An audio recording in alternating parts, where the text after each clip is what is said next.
Dear students, next chapter हम start करने जा रहे हैं पी ब्लॉक एलिमेंट्स। इसमें हम स्टडी करेंगे group 15, group 16, group 17, group 18। Already हम 11th के अंदर ग्रुप 13 और ग्रुप 14 को कवर कर चुके हैं। Group 15 elements, top member nitrogen है, इसलिए हम इसे नाइट्रोजन फैमिली भी बोलते हैं। ग्रुप के मेंबर कौन कौन से हैं? Nitrogen, phosphorus, arsenic, antimony, bismuth. Sequence अगर आपको याद करनी हो तो नाना पाटेकर, ऐश्वर्या, सब बिंदास।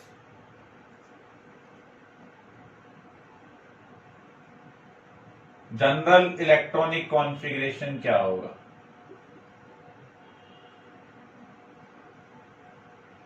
अगर आप नाइट्रोजन का कॉन्फ़िगरेशन लिखें तो क्या है? 1s2, 2s2, 2p3। तो आप देखें जो लास्ट में आ रहा है वो 2s2, 2p3 आ रहा है, तो इसे हम क्या लिखेंगे? ns2, np3। जो आउटमोस्ट शेल का जो कॉन्फ़िगरेशन होगा उसे हम जनरल इलेक्ट्रॉनिक कॉन्फ़िगरेशन कहेंगे। तो यहां पर क्या आएगा? 3s2, 3p3, यहां पर 4s2, 4p3। तो जो आउटमोस्ट शेल का कॉन्फ़िगरेशन है उसे हम क्या बोलते हैं? General electronic configuration. ग्रुप के जो सभी मेंबर होंगे उनका आउटमोस्ट शेल कॉन्फ़िगरेशन सेम होता है, इसलिए सभी के लिए ये कॉन्फ़िगरेशन हम लिख रहे हैं ns2, np3। अब हम प्रॉपर्टीज को स्टडी करने जा रहे हैं। First, atomic radii.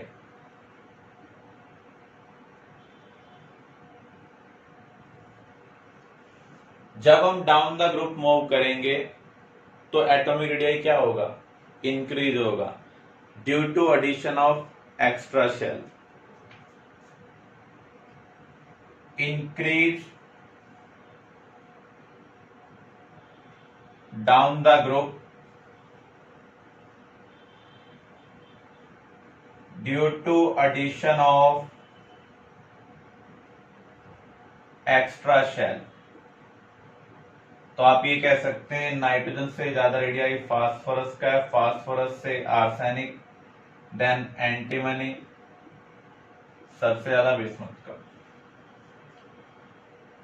यहां पर रेडियाई में जो गैप है मान लीजिए वो x है, यहां पर जो गैप है वो y है, यहां पर z, यहां पर हम t ले लेते हैं। सभी केस में जो गैप है वो सेम नहीं है। Down the group increase in atomic radii,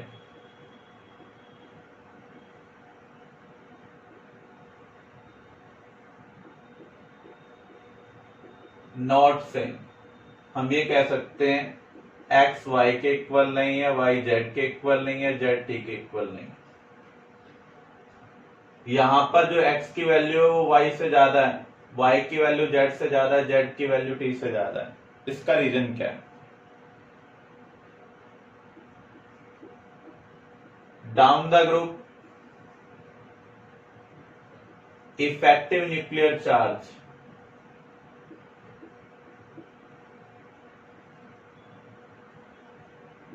increases due to poor shielding effect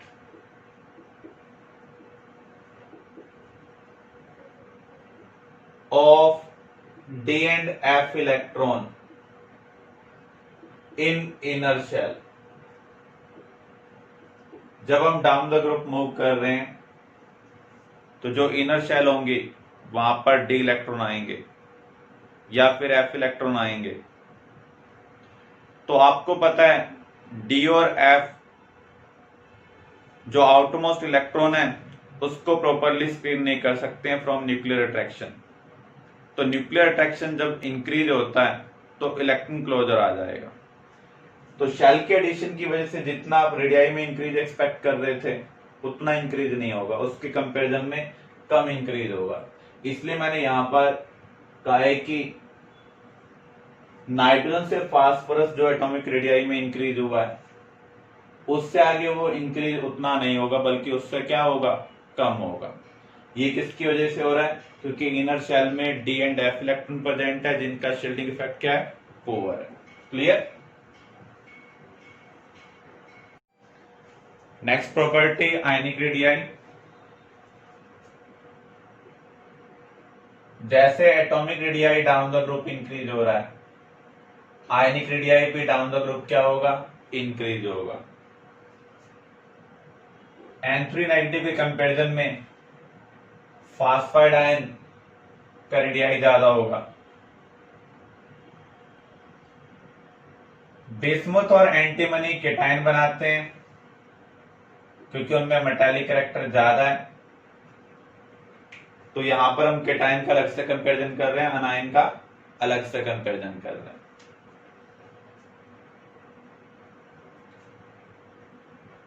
next property ionisation enthalpy और पोटेंशियल। एंथैल्पी वर्ड हम पर मोल के लिए यूज करते हैं। पर मोल के लिए जितना भी एनर्जी चेंज होगा उसे हम एंथैल्पी बोलते हैं। पर एटम के लिए जो एनर्जी रिक्वायरमेंट है उसको हम पोटेंशियल के टर्म में कंसिडर कर रहे हैं, इसलिए वहां पर हम इसे क्या बोल रहे हैं, आयोनाइजेशन पोटेंशियल। आयोनाइजेशन पोटेंशियल होता क्या है, जब आप किसी भी गैसियस एटम को गैसियस केटायन में कन्वर्ट करते हैं तो इलेक्ट्रॉन के रिमूवल के लिए हमें न्यूक्लियर अट्रैक्शन को ओवरकम करना पड़ता है। इस प्रोसेस में हमें जितनी भी एनर्जी प्रोवाइड करनी पड़ेगी दैट इज आयोनाइजेशन पोटेंशियल और ionisation enthalpy. Down the group radii क्या हो रहा है, इंक्रीज हो रहा है। अगर रेडियाई इंक्रीज होगा तो न्यूक्लियर अट्रैक्शन क्या होगा, डिक्रीज होगा। आपने इलेक्ट्रोस्टैटिक फोर्स का फार्मूला पढ़ा है, एफ आर स्क्वायर के इनवर्सली प्रोपोर्शनल है। तो जैसे जैसे रेडियस इंक्रीज हो रहा है न्यूक्लियर अट्रैक्शन क्या हो रहा है, डिक्रीज हो रहा है। इसका मीनिंग एनर्जी रिक्वायरमेंट या फिर हम कहें ionisation energy to form cation क्या हो रही है, डिक्रीज हो रही है। तो आयोनाइजेशन एनर्जी और रेडियाई में क्या रिलेशनशिप है, इनवर्स रिलेशनशिप है। तो down the group ionisation enthalpy क्या होती है, डिक्रीज होती है।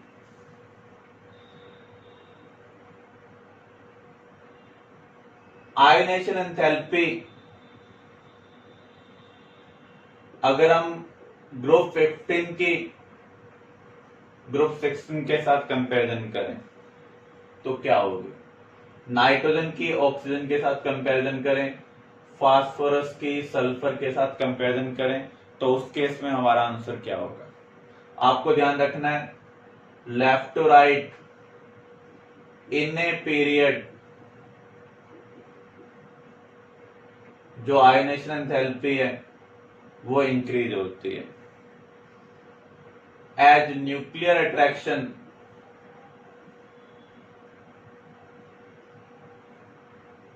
increases due to increase in nuclear charge। Normal condition में लेफ्ट टू राइट जब हम पीरियड में मूव करेंगे तो आयोनाइजेशन एंथैल्पी इंक्रीज होगी, क्योंकि लेफ्ट टू राइट जब आप मूव कर रहे हैं तो एटॉमिक नंबर बाय 1 इंक्रीज हो रहा है, प्रोटॉन बाय 1 इंक्रीज हो रहा है, means nuclear charge by 1 increase हो रहा है। जितना ज्यादा न्यूक्लियर चार्ज होगा उतना ज्यादा न्यूक्लियर अट्रैक्शन होगा, और न्यूक्लियर अट्रैक्शन जब ज्यादा होगा तो आयोनाइजेशन एंथैल्पी भी क्या होगी, ज्यादा होगी। लेकिन हर केस में ये चीज करेक्ट नहीं है। एक केस आपको ध्यान रखना है, स्टेबल कॉन्फ़िगरेशन की जो आयोनाइजेशन एंथैल्पी है वो अनस्टेबल से ज्यादा है। लेकिन ये अप्लाई कब होगा, जब वो एलिमेंट नेबर होंगे, फार अवे एलिमेंट नहीं होंगे। ग्रुप 15 का आप ग्रुप 17 के साथ कंपैरिजन नहीं कर सकते हैं, ग्रुप 15 का 14 या फिर 16 के साथ कंपैरिजन करेंगे। अगर आप कॉन्फ़िगरेशन लिखें, यहां पर तो आपको मिल रहा है NS2NP3, यहां पर आपको मिल रहा है NS2NP4, ये हाफ फिल्ड कॉन्फ़िगरेशन है। स्टेबल कॉन्फ़िगरेशन से इलेक्ट्रॉन निकालना डिफिकल्ट होता है इन कंपैरिजन टू अनस्टेबल। तो यहां पर हम ये कह सकते हैं नाइट्रोजन की जो आयनेशन एंथैल्पी है वो ऑक्सीजन से ज्यादा है due to half filled stable configuration. ऐसे ही फास्फोरस की जो आयनेशन एंथैल्पी है वो सल्फर से क्या होगी, ज्यादा होगी due to half filled stable configuration. Clear?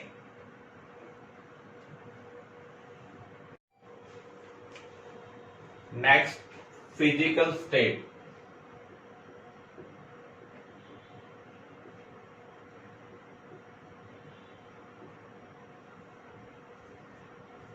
अगर हम ग्रुप 15 एलिमेंट्स को कंपेयर करें, नाइट्रोजन गैस की फॉर्म में एग्जिस्ट करता है, अदर सॉलिड की फॉर्म में एग्जिस्ट करते हैं।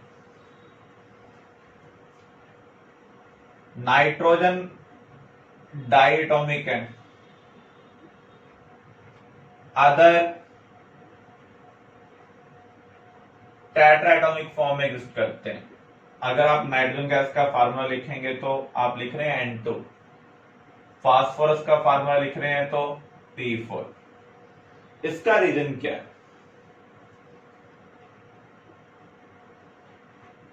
Nitrogen due to small size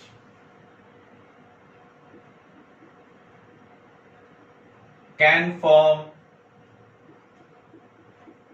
p-pi bond.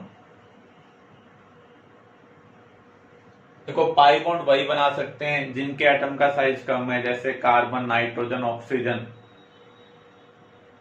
तो जो छोटे साइज के एटम है वो आपस में पाई बॉन्ड बना सकते हैं। आपको पता है सिग्मा बॉन्ड के कंपैरिजन में पाई बॉन्ड वीक होता है। अगर एटम बिगर होंगे तो पाई बॉन्ड और ज्यादा वीक हो जाएगा, रूम टेम्परेचर पर वो स्टेबल नहीं होगा। तो नाइट्रोजन स्मॉल साइज होने की वजह से p-pi बॉन्ड बना सकता है। So exist as diatomic molecule. Nitrogen के पास 7 इलेक्ट्रॉन है, आउटरमोस्ट शेल में 5, 2,5। तो इसको अपनी शेल कंप्लीट करने के लिए 3 इलेक्ट्रॉन की रिक्वायरमेंट है। तो ये दूसरे नाइट्रोजन के साथ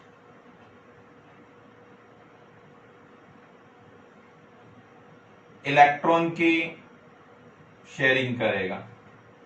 शेल को कंप्लीट करने के लिए जितने इलेक्ट्रॉन की रिक्वायरमेंट होती है उतने इलेक्ट्रॉन ये कंट्रीब्यूट करेगा। ये नाइट्रोजन भी 3 कंट्रीब्यूट कर रहा है, ये भी 3 कंट्रीब्यूट कर रहा है। तो यहां पर दोनों का ऑक्टेट क्या हो रहा है, कंप्लीट हो रहा है। तो एक बॉन्ड सिग्मा है, अदर बॉन्ड क्या है, पाई है। तो यहां पर नाइट्रोजन कैसे एग्जिस्ट कर रहा है, as diatomic molecule. Other member due to bigger size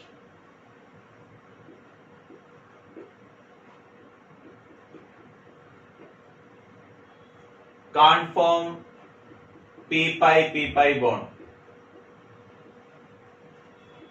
so exist as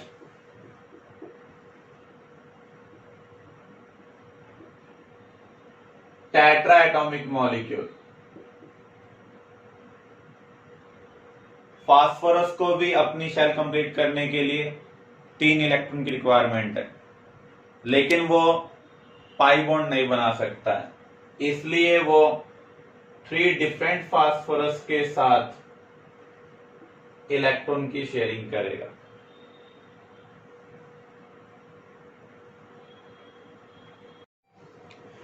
तो अगर हम इसको 3D कंसिडर करें तो ये पिरामिड का बेस है और ये पिरामिड का टॉप है।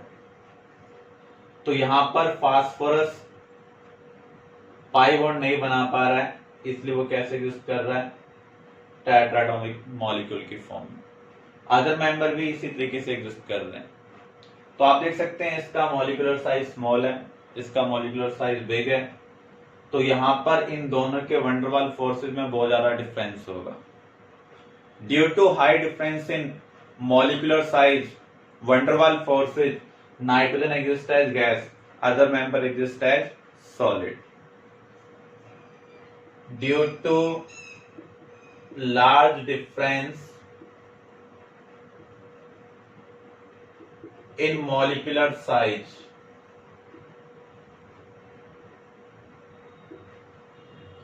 of nitrogen and other member,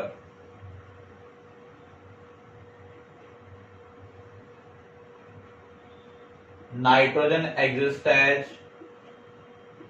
gas, other as solid. Clear?